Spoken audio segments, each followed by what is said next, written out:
이 노래 기억하시는 분들 많으시죠? 찻잔 하나에 옛 추억이 떠오르는 노래인데요. 네, 이 노래를 들으니까 따뜻한 커피 한 잔이 생각납니다. 저는 하루에 커피를 한 잔씩 꼭 마실 만큼 커피를 정말 좋아하거든요. 그런데 이 커피나 차가 우리 몸에 굉장히 좋다는 연구 결과가 있다고 해요. 미국의 한 건강 전문 매체는 차와 커피가 치매와 뇌졸중을 예방할 수 있다는 근거를 발표했습니다. 실제로 두세 잔의 커피와 차를 매일 마시는 사람은 전혀 마시지 않는 사람보다 뇌졸중 위험은 32%, 치매 위험은 28% 정도 낮았다고 해요. 네, 물론 이 커피와 차가 누구에게나 유익한 건 아닙니다. 위장이 좋지 않은 사람이거나 임신부의 경우에는 주의가 필요하겠죠. 그래도 이렇게 추워진 계절, 따뜻한 커피와 차 한 잔이 사람을 기분 좋게 해준다는 건 모두 공감하실 겁니다. 헬로티비 뉴스 지금 시작합니다.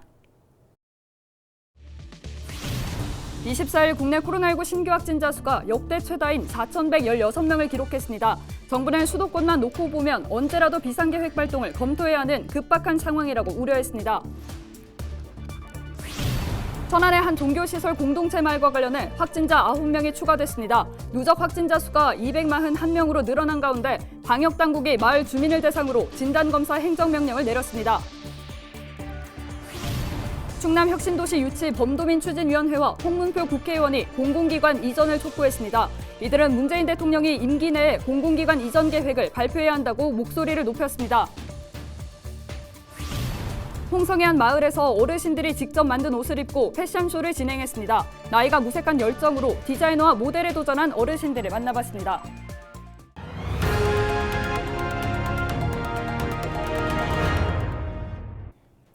코로나19 집단 감염이 발생한 천안 종교시설 공동체 마을과 관련해 확진자 9명이 추가됐습니다.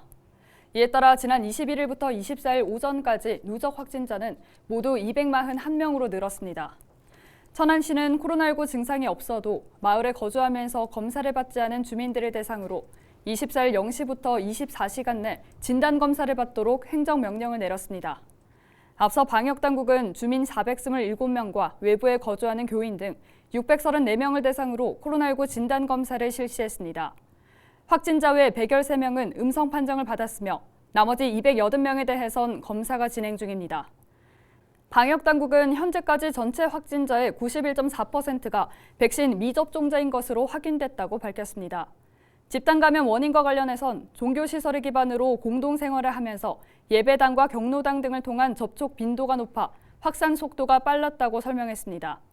특히 지난 15일에서 16일 함께 모여 김장을 한 후 증상 발현자가 발생한 것으로 추정하고 있습니다.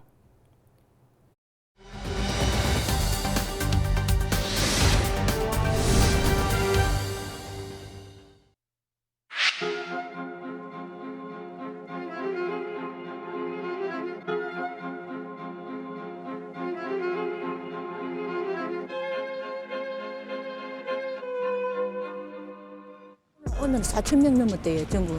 어마어마하답니다. 그러니까 자영업자들한테는 죄송하지, 그지? 그렇지만 일반 저 같은 시민으로서는 조금 아직은 조금 이르다는 생각이 듭니다. 근무하는 데가 병원인데요. 사실은 병원에서는 위드 코로나라는 의미가 사실 없어요. 가족들은 좀 덜 했으면 하는 생각도 있거든요. 왜냐면 조금 우울감도 있고 애들이 굉장히 활동적인데 친구들하고 잘 못 어울리니까 그런 게 좀 너무 짠하다는 생각이 듭니다.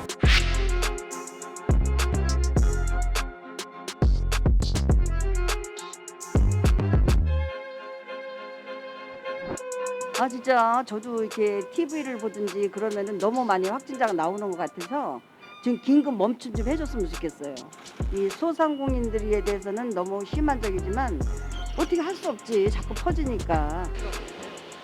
저는 멈추기보다는 이제 국민 경제가 갓 살아나기 시작하는데 현 상태가 유지되거나 이랬으면 좋겠습니다.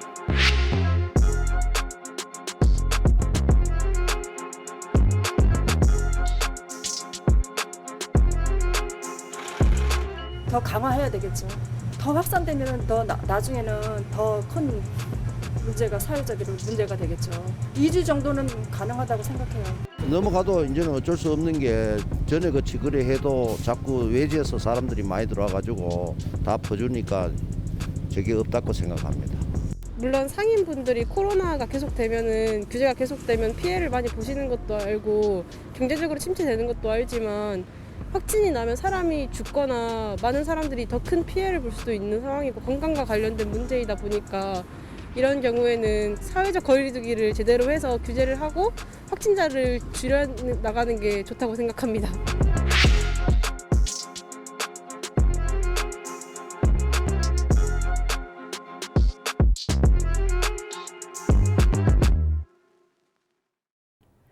충남혁신도시 유치 범도민 추진위원회와 홍문표 국회의원이 공공기관 이전을 촉구하는 기자회견을 24일 국회에서 열었습니다.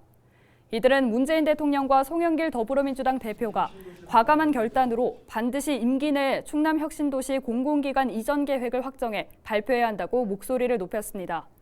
또 20대 대선 후보자는 충남혁신도시 공공기관 이전과 혁신도시 완성을 최우선 공약 과제로 삼고 국회도 이에 모든 역량을 집중해야 한다고 강조했습니다.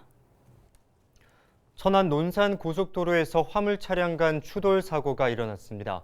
소방서는 23일 오후 6시 50분쯤 천안 논산 고속도로 상행선에서 2.5톤 화물차가 앞서가던 20톤 화물차를 추돌했다고 전했습니다. 이 사고로 2.5톤 화물차 운전자가 심정지 상태로 인근 병원으로 이송됐지만 끝내 숨졌습니다. 경찰은 정확한 사고 경위를 조사하고 있습니다. 혹시 고령사회가 무슨 뜻인지 아시나요? 전체 인구에서 노인이 차지하는 비율이 높다는 뜻 아닌가요? 그렇습니다. 65세 이상 인구 비율이 14%를 초과하면 고령사회라고 하는데요. 우리나라도 고령사회에 진입하다 보니 노년 생활에 대한 관심이 갈수록 높아지고 있습니다. 네, 이런 가운데 홍성의 어르신들이 패션 디자이너의 도전에 눈길을 끌고 있는데요. 어르신들의 이야기 정호석 기자가 전해드립니다. 마을회관 앞에 때 아닌 런웨이가 마련됐습니다. 어르신들이 당당하게 무대 위를 걷습니다. 무대 앞에서 준비한 자세를 취하고 흥겹게 춤을 추며 환하게 웃습니다. 전문 모델 못지않은 어르신들의 열정으로 현장 분위기는 달아오릅니다.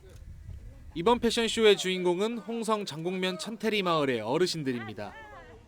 다 우리네 노인네들 이렇게 해주셔서 너무 감사합니다. 여러 가지로 다 감사해요. 모든 것을 다 이렇게 다 해주시고 다 해주셔서 너무너무 감사합니다. 어르신들은 지난 6월부터 전문가에게 지도를 받으며 패션쇼를 준비했습니다.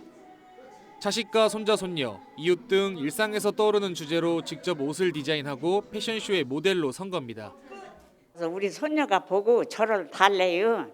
그래서 내가 오늘 행사하고 내가 깨끗이 해놨다가 정어리면 준다고 했어요. 이번 패션쇼는 홍성군의 지원을 받는 문화예술연구단체가 기획했습니다. 이 단체는 천태리 어르신들이 즐거운 노후 생활을 보낼 수 있도록 그림 그리기와 공예 등 다양한 취미 활동을 지원하고 있습니다.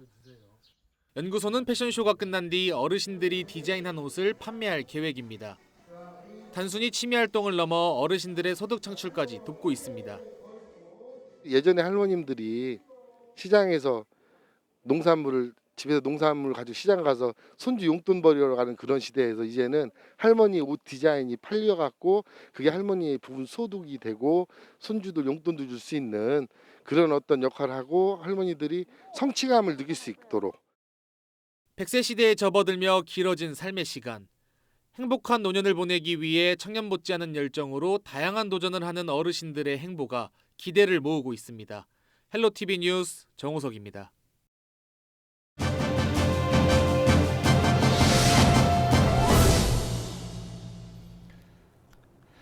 평생교육에 대한 주민들의 수요가 높아지고 있는데요. 홍성군은 주민들이 가까운 곳에서 평생학습 프로그램에 참여할 수 있도록 홍부급 주민자치센터를 홍부급 평생학습센터로 지정했습니다. 홍성군 교육체육과 권민희 주무관 전화 연결해서 자세한 내용 들어보겠습니다. 안녕하십니까? 안녕하세요. 홍성군청 교육체육과 권민희입니다. 네, 얼마 전 홍부급 주민자치센터가 평생학습센터로 지정됐다고 들었는데요. 이게 어떤 사업인지 소개해 주시겠어요? 네, 홍성군은 지난 19일 홍부급 주민자치센터를 홍부급 평생학습센터로 지정하는 현판식을 개최했습니다. 읍면동 평생학습센터는 지역 주민의 근거리 생활권인 읍면동 단위에서 다양한 평생교육이 이루어질 수 있도록 주민자치회와 함께 협업하여 평생교육을 위한 전달체계를 구축하는 사업입니다. 지역 주민 요구에 기반한 프로그램 운영과 학습 공간 확보를 위해 2019년 충청남도 평생교육진흥원 읍면동 평생학습센터 구축 공모 사업에 선정되고 2년 만에 홍성군 최초로 읍단위 평생학습센터를 지정하게 되었습니다. 네, 그렇다면 앞으로 평생학습센터는 어떻게 운영이 되는 겁니까? 평생학습센터의 효과적인 사업 운영을 위해서 2019년 민가, 과안, 중간다리 역할을 해줄 전담 인력을 배치했고요. 홍성읍, 홍북읍 주민자치회를 중심으로 사업을 진행 중이며 추후 면 단위까지 확장할 예정입니다. 주민자치센터를 지역 평생교육의 거점으로 삼아 국민 누구나 원하는 교육을 가까운 곳에서 계속할 수 있도록 읍면 평생학센터 지정에 박차를 가할 것이고요.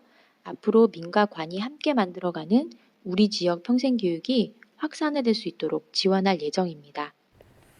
평생교육에 대한 주민들의 관심도 높아지고 있는데요. 홍성군의 평생학습 분야 사업 추진 계획도 궁금합니다. 2022년은 코로나19로 침체된 일상의 회복과 평생교육의 활성화를 위해서 다채로운 원데이 클래스를 확대 운영할 예정입니다. 또한 코로나19로 축소 운영하였던 평생학습센터, 성인문예 교육, 중장년, 영유아, 관내 유휴 공간을 활용한 평생교육 프로그램을 포스트 코로나 시대에 걸맞게 개편하여 언제 어디서나 학습이 일상이 될 수 있도록 추진할 계획입니다. 네, 오늘 말씀 여기까지 듣겠습니다. 고맙습니다. 지금까지 권민희 주무관과 이야기 나눴습니다.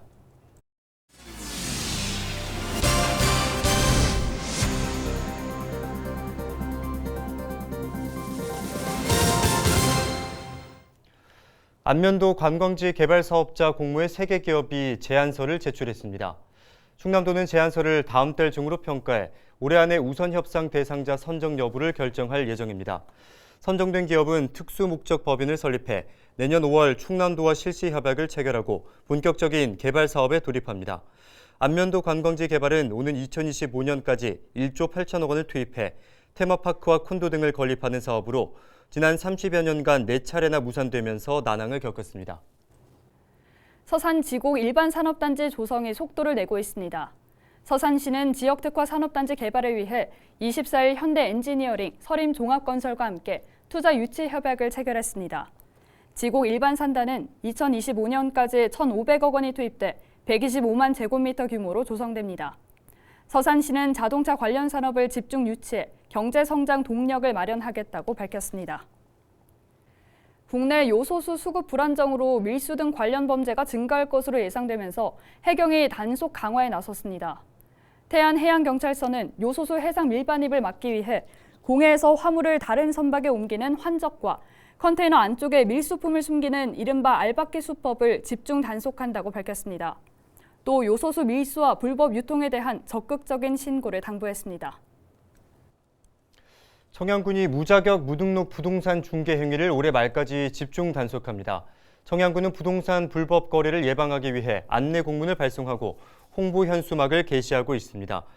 중개사무소 개설 등록을 하지 않고 중개업을 하거나 공인중개사 자격을 양수, 양도 대여하는 경우 최대 3년 이하의 징역 또는 3천만 원 이하 벌금이 부과됩니다.